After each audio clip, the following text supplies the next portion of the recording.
night. The Quad City's only half-hour high school football show. Can we win a football game?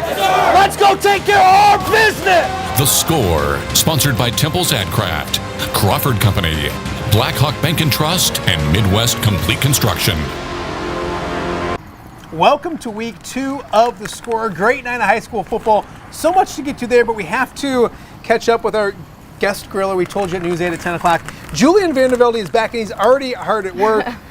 Julian, what kind of bratwurst you got going on there? So we've got a little bacon mac and cheese going on. Ooh. Did you make these or no? I did not. Gotta give the love where the love is due. Our good friends over at Meathead's Meat Market, back when I had a brief stint as a cooking show producer, we actually went and got to see how they made these brats. Yeah. So they've been a favorite of ours for years. Local place out in Milan. They've got everything from alligator brats to like gummy bears and everything, all the way down to your basic beer brats. Yeah, blueberry brats. The question is, do they want to sponsor us? That's the real question. We're already off to a better start. Yes. Yes, so let me far. rewind to last year. Julian was our second ever guest griller. I thought it would go great.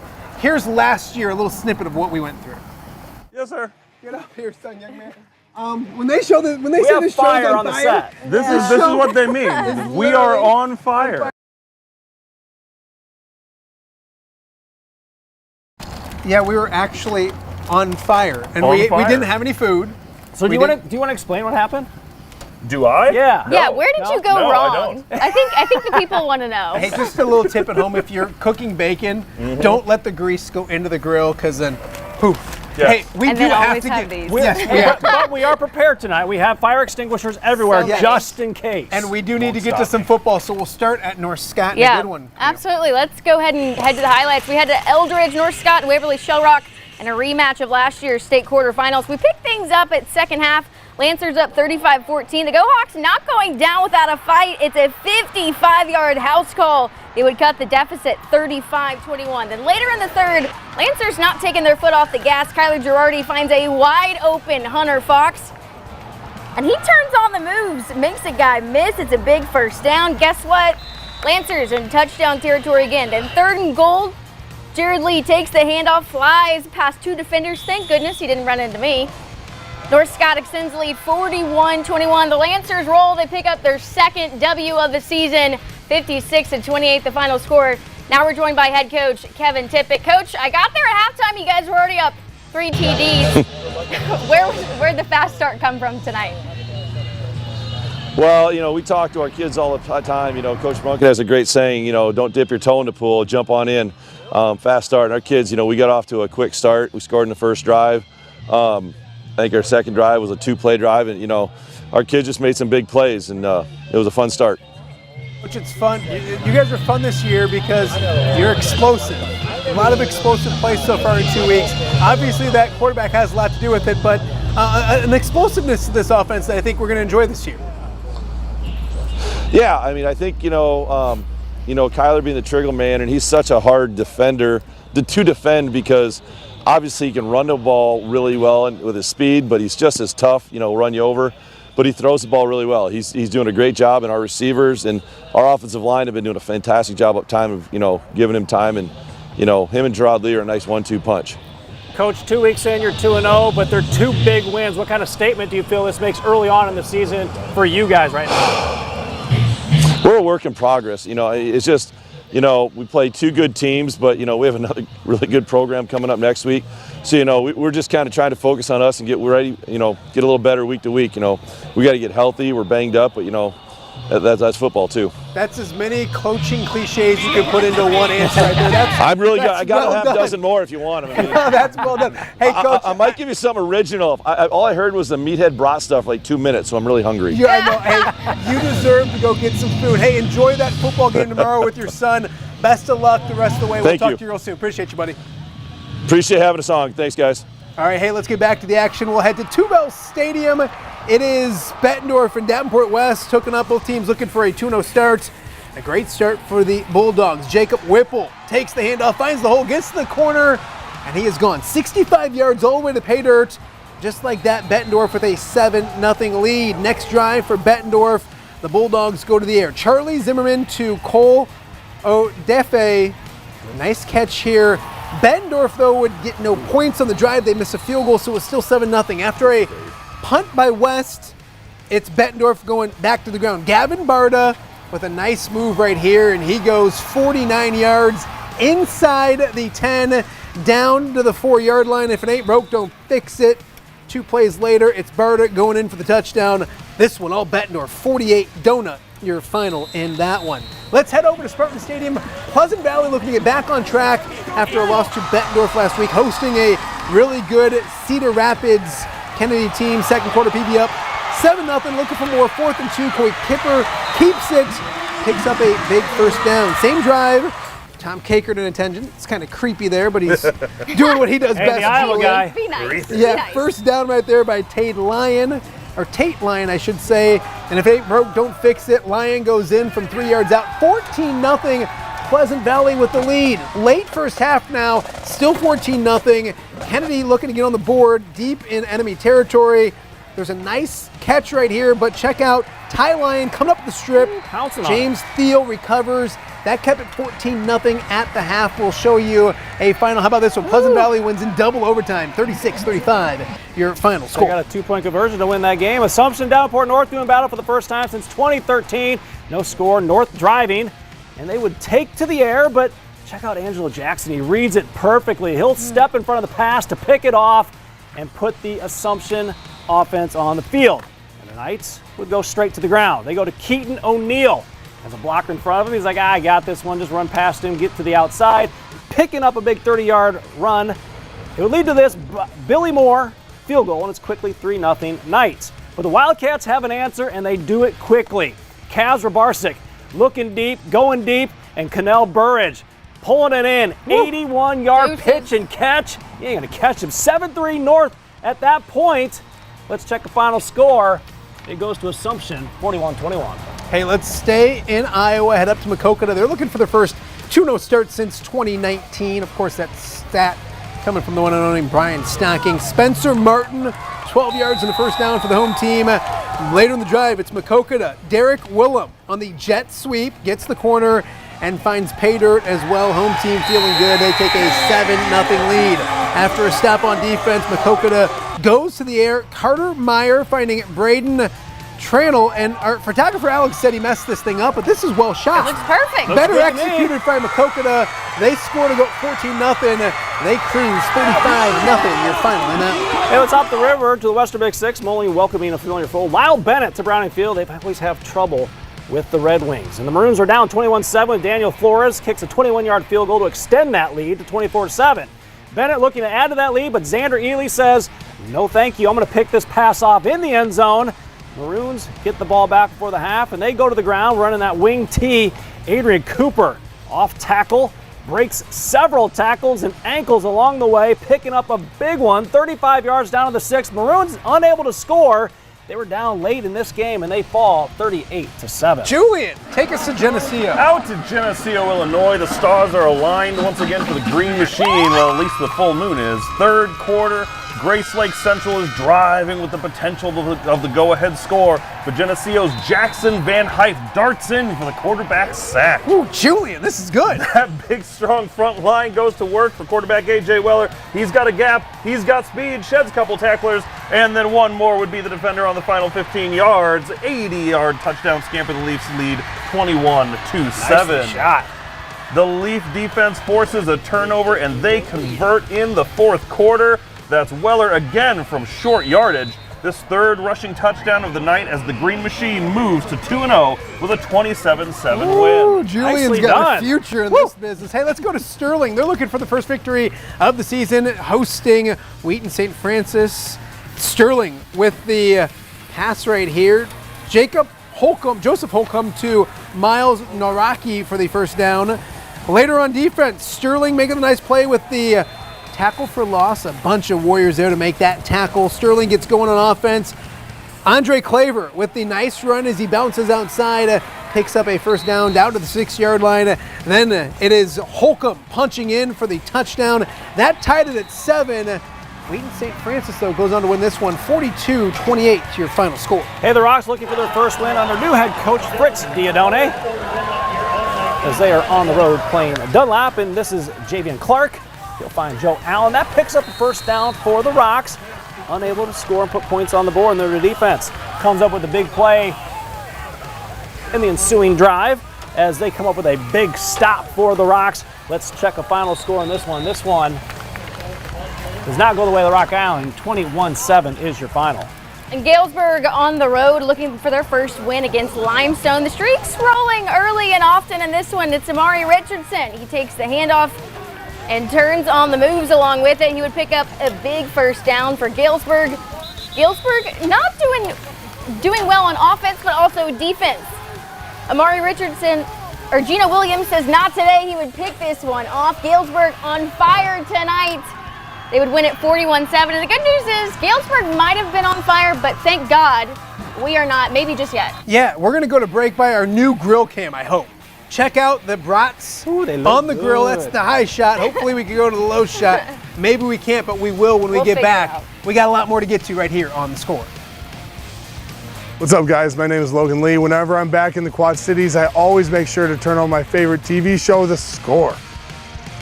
Woo! Let's go!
Bacon mac and cheese brat looks outstanding. Hey, let's check out the grill cam. Brand new feature here on The Score. We're pretty excited about it. There we go. Look at that. Julian, talk Things to us. look great. And there's no fire.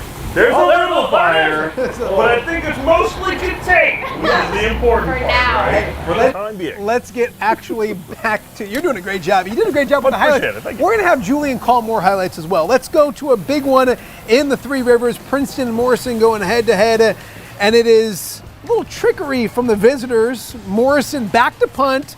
Deshaun McQueen, though, will fake out everyone, including the wily veteran Jerry Burt. No way. Jerome, you're No better way. than this. But he gets there at the end, the fake punt. Wow, you're booing. You're booing. 27-yard line. That puts them in business. Then later on, it's Colton Bielema with the 20-yard toss to Chase Newman for the touchdown. 6-0. Mustangs looking good. Princeton looking to answer. William Lott will find Noah Laporte. This one covers 12 yards, picks up a first down. Princeton moving the football, but Lott goes back to pass, and Blake Adams is there to corral him for the sack right here. Fumbles it, and Austin Boonstra comes up with the fumble. Morrison led 6-0, and check out this score. It's Morrison going on the road, getting a field goal in the final seconds to beat Princeton, 22-21, your final score. What a great birthday gift for Morrison coach Nate Vandermeide. Good job by him. After winning in week one, Bureau Valley looking for their second helping as they host Monmouth Roseville. Monmouth Roseville going to the air. It's a pass from Gorin. Broken. Rock Shane. Jerry did this one, and I don't know what he said. Bureau Valley looking to pass the ball. Actually, that's it right there. Jerry's got just. Are we getting paid for the amount of times we say Jerry's name? Seriously. I think so. Bureau Valley. Bryce Helms tries to get something going with a nice 15-yard run. Now I'm caught back up. I don't know Good job. if you are. That was Jerry. a catch. Jerry. Monmouth, Andy Myers scrambles and he'll connect on a pass to Leo Mahoney for 30 yards. That was the one before that. Now go to the next one. 35-yard gain. That's Tyler Finicum, 15-yard line, followed by Peyton Thompson, who finishes up the drive for a touchdown, making it 14-7. Checking the final score. Jerry Burt one more time. 21-14. Please, Julian, be a professional and take us to Kiwani. Let's go out to Kiwani. We're going to start off with a broken play, but Brady Clark scrambles and hits Brady Schultz for the huge gain. Can't do that without the offensive lineman, right? Amen to that. The EP defense would step up big, though. Clark tries to scramble again, but this time it's like Otten who gets to the QB for the sack. Good Oilers defense. would respond, though. Alex Duarte shakes the defender, then with the stiff arm, and he won't be denied. It is touchdown Kiwani. Let's check out a final from Boilermaker Country. This one, all Kiwani, 28-0, your final score. Let's head to a good one in the LLC as Anawan Wethersfield welcomes Stark County to town. After a stop, it is Stark County going to the air. Luke Reworks finds Lane Joes for the touchdown. That made it 7-0, 46-yard touchdown. Later in the first, Anawan Wethersfield going for it on 4th and 1, but Connor Wagonball knifes through and gets the stop for the home team. Later on, it's Anawan Wethersfield finding their stride. Dylan Horry finds Zeb Rashid for the nice gain inside the 10, down to the 5-yard line. Later on, it is Horry pushing it in, made it 7-7. We're going to rewind, or fast forward, I should say. 4th quarter in this one. Stark County looking for the lead, and they find it. Rewerts to Joes for the game-winning touchdown. Stark County goes on the road and wins this one 21-20, your final score. Hey, let's check out Lena, Winslow, and Fulton. Number 1 team in the state, number 6 team in the state. 16-0, we pick it up. It is Lee wins. Nick Tippett, no relation to Kevin, with a 40-yard run. Sure? Yeah, it's spelled different. It can't Okay. be. Yeah. Great. Gage Dunker. Then we'll finish off the drive as he gets the ball as they help up Tippett. There's the next play. Handoff. Touchdown. 24-0. Lena Winslow moving in front. Let's check the final score on this one. Fulton just can't get over that hurdle right now. They fall to the top 2 teams in the state in 2 weeks in a row, 32-8 the final.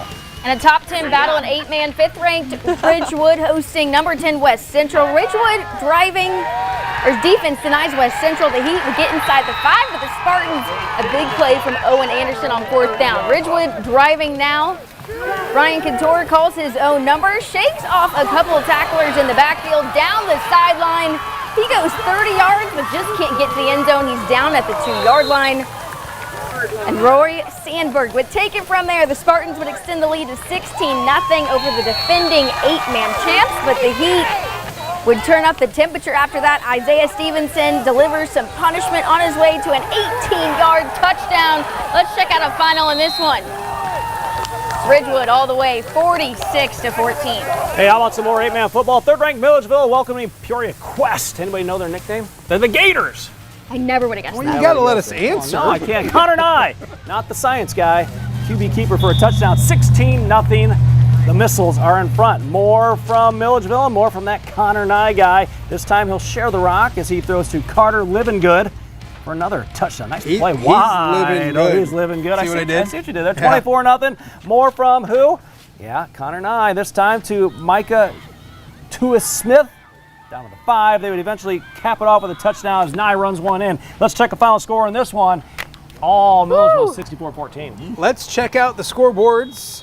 Brought to you by Brian Stacking. 46-6. Hall picks up the victory. Orion moves to 2-0. Chip Filler's bunch looking good. More scores. It's Knoxville over Macomb. A-Town shuts out South Fulton. United looking for a 2-0 start. Actually, that's Mercer County with a victory on the road. Rock Ridge wins a shootout on the road as well. and maybe more scores. That might be it. That's it. Right. We'll come on back out because we're almost just to like, you're about ready to eat, aren't we? It's close. So last year, nothing. We don't even eat. We went hungry. This year, How do you know I'm not just going to chuck these over the fence? no, you're not. We're going to eat, and we have more football highlights. It's all straight ahead here on The Score. Look at that. My name is Matthew Bailey, and every time I come back to the Quad Cities, I watch my favorite sports team on The Score.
Your play of the night. They look good now, but wait till they play Central, right, Julian? Right. Yes, sir.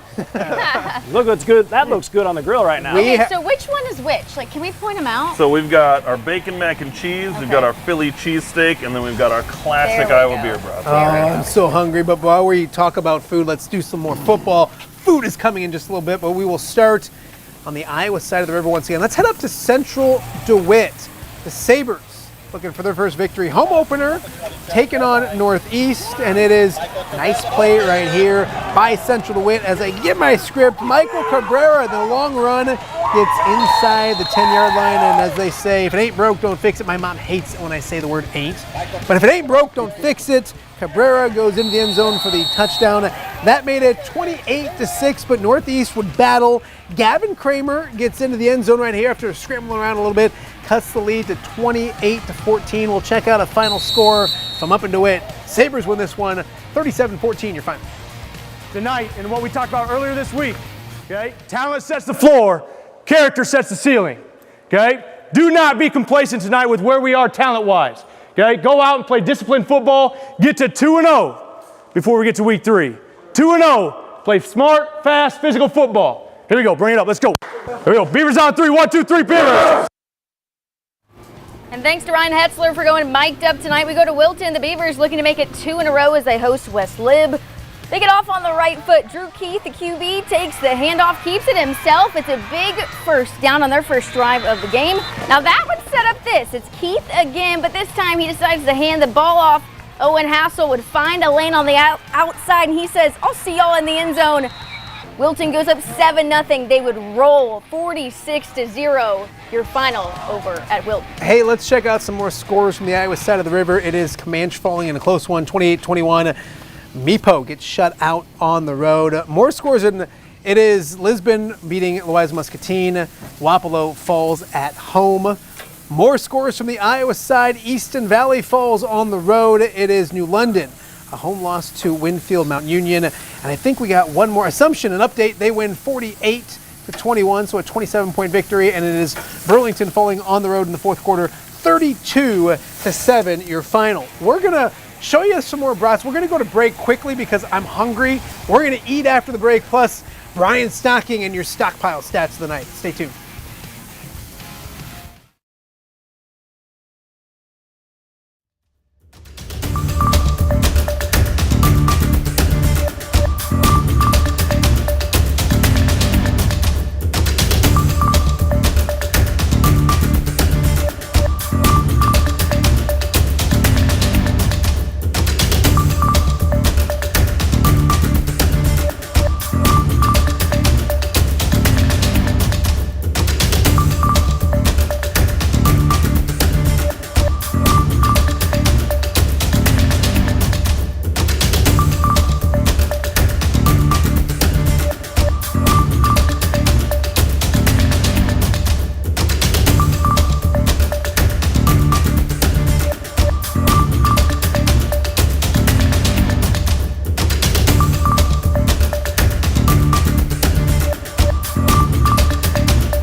Local 2158. And tonight's fan of the night, it's the cutest cheerleader in Eldridge, 6-year-old Cameron Wolf. She's in first grade and one day hopes to be on the sidelines. Of course, that's a cheerleader cheering for North Scott.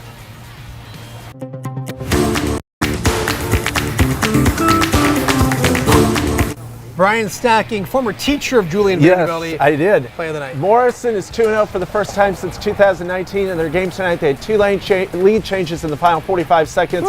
And Wilton, my records date back to 1948. They throw back-to-back shutouts in the first two games since in all that time. And in the last 9 years, they've started 2-0 7 times. We don't know if that's true, but nobody else does either. That's the best part. I only tell the truth. Hey, fake it till you make it, baby. We are here to eat because we didn't get to do this last year. You have the Philly steak and cheese, brat. Yes, sir. Cuff, you're already eating the Philly I've steak. got back. We were gonna do this all together, but all right, one of us. So you almost did. So you can talk while we eat. One bite, everybody knows. Oh, you don't have a microphone. I'm not wearing a microphone. That was awkward. All right, let's get him. less talking, more eating. Oh wow! Oh, hot. Oh my God! It's so hot. The grill, the set was on fire. Now their mouths are on fire. Seriously.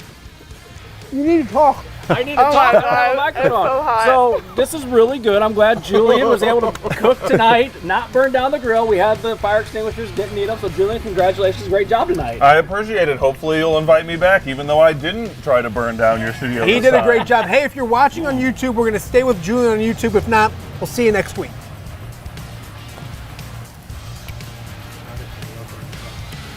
What? It's got mac and cheese in it. Huh? Like it's got legit mac and cheese in it. I could have done more my mouth is stats so during It's got that time. legit mac and cheese in it. All I had was like burnt wiener in my mouth, and that was it. Okay. Yeah, we're on YouTube. It was burnt. I know, I get you. I And get it's you. a wiener. I get you. Stop. We may be thrown off. I couldn't Do anything on YouTube, right? You can do anything on YouTube. I don't have a mic, but first of all, make sure you like, subscribe, click that like button down there on YouTube. That's what the kids say. That way you know when we're going to be on. I feel like that's not nearly Ring the like bell. dramatic Is that what it enough, is? right? Ring the bell. You gotta smash that like and subscribe button, guys. Come on. Yeah. There really is What he noodles. said. There's What he said. there's mac and cheese inside You the see broth. the smoke coming off that? There's not Philadelphia We cheese didn't in this mention. one. Okay, so There's YouTube, thank you for provolone, staying green with us. peppers and onions. The one and only Julian Vanderbilt here. We didn't really talk about it, but Philly steak and cheese. Why? Or we may have in the beginning, but Hey, he's chewing. I know. Let him eat. What I want to talk about is, do you want to take Matt Randazzo's job? He's good, isn't he? Dude, I've told him for years. We have an opening. I have You can told him. replace this I have one. told him for years that he could do this in a 1,000%. You did a little Big Ten Network stuff, didn't you? You dabbled. Oh, my bad. You dabbled a little bit. A little bit with Big Ten Network. I mean, I've been doing a little bit of TV stuff since Yeah. the Little League World Series days. So Yeah, it's kind that's of right. You know about second that? nature at this point. He was in the Little League World Series. Back in 2000. Yes. And Very and early he was on. So you went he to was Williamsport? probably 2 inches shorter than you are right now. Oh no, he was the tall. I've grown 1 inch and roughly 150 pounds. No. Yes. You were that tall at 12? You were Yeah. the kid from Benchwarmers that had Yeah. the sign that says I am 12. At the time, I was the tallest kid to ever play in the Little League World Series, and there was some dude from like Slovakia or something 3 years later. No, was like I have 6'7". to He admit. just had to show you up. When I went out there last year, I did walk around the museum looking for anything from that Davenport East team from 2000 or 2001. Yep. And unfortunately, there was nothing there. But I was gonna say. you guys did get to the championship game, the U.S. championship We game, made it to correct? the U.S. Championship. Yeah. Yep. So, It was a heck of a time, man. It was, gosh, that was exciting. So I what do remember. we didn't think you, about didn't you hit a ketchup home run to with dead the center mac off the? I did. Yeah. Yeah, it remember. never got more than like 10 feet off the ground. It was Yeah, just a line a drive laser. that just kept going. And it hit the dude in the head. It hit the statue in center field. But the Philly steak and cheese is because of Philly. Because of Philly. So 'cause my it's question is, Philadelphia. where is your alliance right? Like, if you're going to say, I want this team to win the Super Bowl, what is it? Do you go back to when you're a kid? Do you go back to when you played? So it's a weird answer, and it's one that nobody course ever it expects. And it's the Buffalo Bills, and I'll tell you why. I thought you were going to say the Detroit Lions. No, I'm sorry. I'm so sorry. No, so I grew up a Packer fan, right? Because my grandparents have a cabin in Wisconsin, so they were close to the Packers. I didn't know anything about rivalries when I first started watching football, so the Bears were the closest team, so I root for the Packers and the Bears. Fair. The only other thing that I knew was that I hated the Cowboys. That was it, because early on, don't we all? I had a very early. The first time I ever sat down to watch a football game was with my mom's boyfriend at the time, and I was like 8 years old, and it was the Chargers and the Cowboys, and I kind of come over and I sit down next to him, and he's like, "If you only remember one thing about this game, remember that the Cowgirls Was he the suck." Godfather or something? No, but Why is he The that was just how he talked. That's He's like, the amazing. Cowgirls suck. That's The the only thing you need to Cowgirls. remember. So that You don't have a stuck mic. with me. And so that was, so from there, So like, it's so obviously. fitting that you got drafted by the So I Eagles. got drafted by the Eagles, which was perfect. So I'll always love and carry a deep admiration for the Eagles. I'll always root for them because they were the first team that believed in me.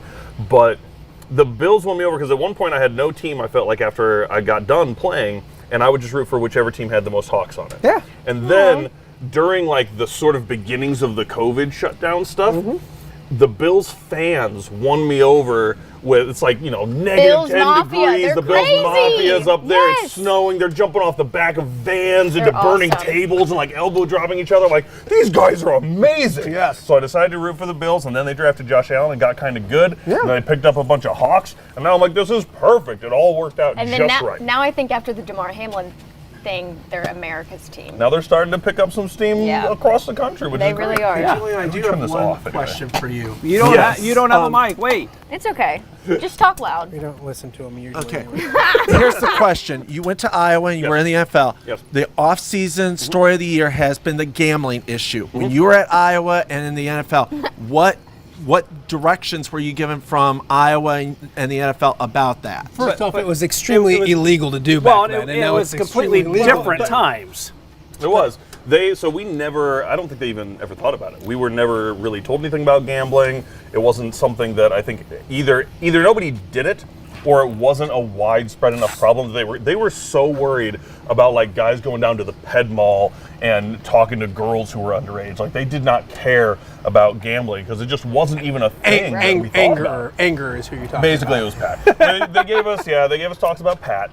And I got to the NFL and they still gave us talks about Pat, which is weird. It's very strange. But no, it was all just like personal conduct and how you conduct your business in public and the brand that you carry and the name on your jersey that you represent.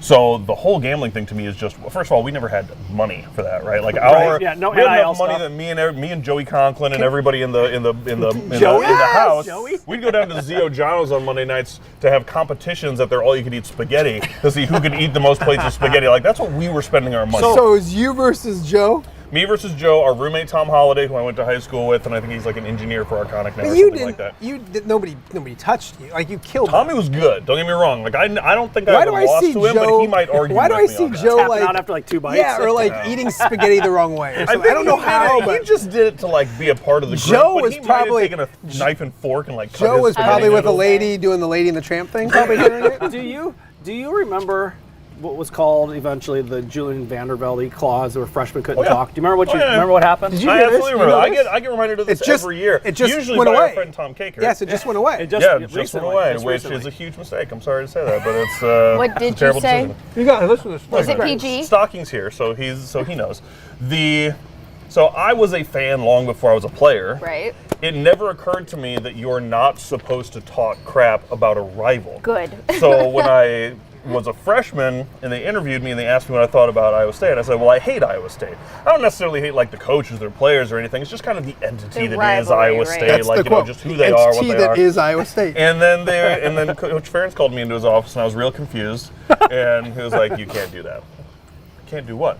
Like you can't talk to rivals or talk about other teams that way. Like that gives fuel to the fire. It's a whole media thing. Like you can't blame do that. Blaming us. And now So they we're just gonna say shut we everybody respect down. our opponent. Yeah. And All they're Here's the thing. I never said I don't respect them. I never said that. I respect them. It was. I just don't like them, and I never And it was had from to like them. your freshman year until just recently. very recently. No freshman could talk to the media because Almost of that. 20 years. It was that was all my fault. And The Vandervelde clause. I know, and you're probably bummed that the clause went away because that was your thing. My legacy, man. the only thing of substance That and note that I ever did brought- in the and that black quote, and that's gold. your I don't legacy. know. Two more things before we let you, because like he's got to get up early to go to Iowa City tomorrow, and like We got our people wanna directors eat. people want to eat. So one, Davenport Central off to a 1-1 start, and I know you're just energized about your alma mater and what's going on there. I went over to the preview, and there's so much good energy, good vibes. I know didn't get the job done last night, close loss to Muscatine, but I know you guys are excited about what's going on.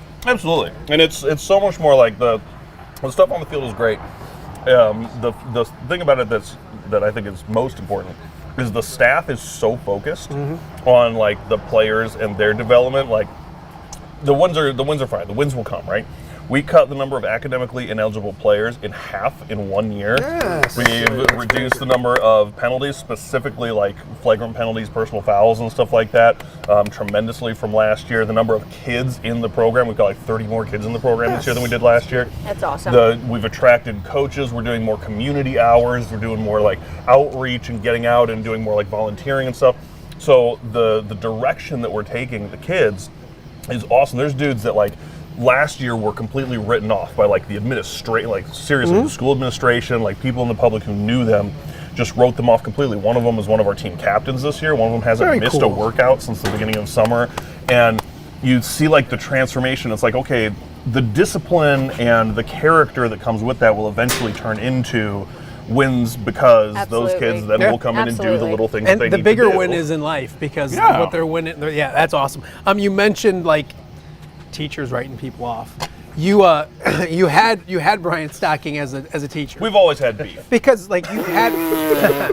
So do you remember like sitting in a classroom and having Brian Stocking teach you? Did he give you a demerit? He's a legend. You know, like you guys are. No, I get it. This is like one of those things where like when when other coaches are like, hey, do you know who this guy is to the freshmen? And they're like, no. And they're like, he played in the Little League World Series, he played at the NFL, he played at Iowa. Like, he knows what he's talking about. You got to respect him, right? That's the same way that we talk about Stocking. Is like, he shows up online and we go, do you know who this guy is? Except he doesn't have all those accolades. He's got his own accolades. Half the team's probably like, he gave me a referral yesterday. So, hey, man, I appreciate you coming in. Always, you know we love you. You know that, brother. And good luck with Central, and I can't wait to have you back next year because this was good. Hey, this the redemption was worth it. Redemption was worth Good it. job. Redemption A+. is delicious, Yes. is the theme of I this. promise to blow it up next year. All right, guys. We'll see you guys next week.